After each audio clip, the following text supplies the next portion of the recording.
a long-drawn project. Time is money.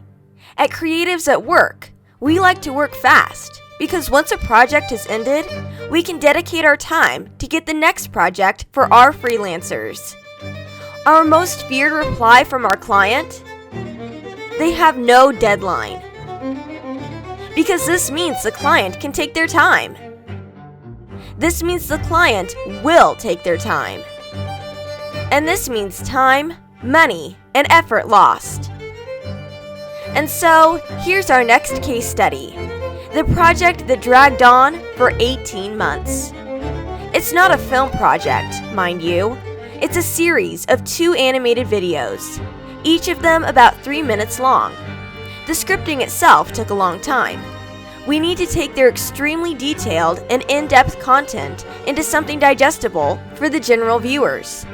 After we presented to them the script, we went through 2 revisions before the client came back with a feedback that their boss felt our current draft is not up to standard and demanded us to do a total overhaul.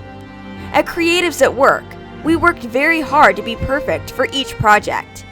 At that time, when we heard this comment, our hearts cringed. Why aren't we good enough? We bashed ourselves and took this real hard. So our immediate response was to work on another revised draft. In hindsight, we should have revisited this with the client. After all, we have worked on 2 versions of the script with them. If they need a total rehaul, it should happen on the first round of review. Anyway, more were to come. The same tussle happened when the animation was done. After 2 rounds of revisions, we need another rehaul for the characters. The characters were already previously approved during the preview frame stage. And then, after 2 to 3 more rounds, all the text in the animation needed to be revised. The animation was to be translated into 2 languages. And guess what? Whatever transcript that was previously approved in the translation round, all had to be rehauled totally. All in all, 28 changes in the edit. There were also countless weeks when there was just no responses from them. Why, oh why, did we allow that to happen? It was because the clients were so nice. They became our friends through the process, and we empathized with them.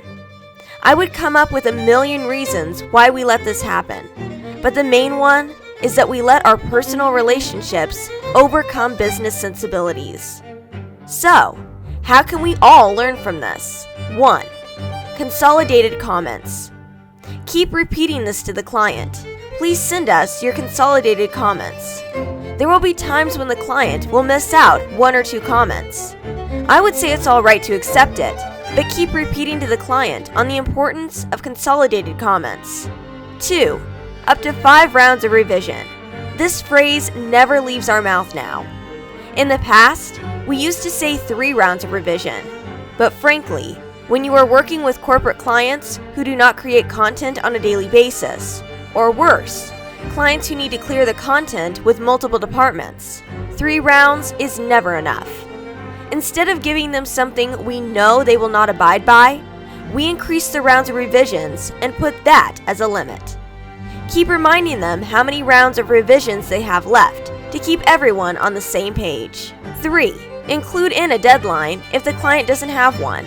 Deadlines are not only for clients. It can be for you too.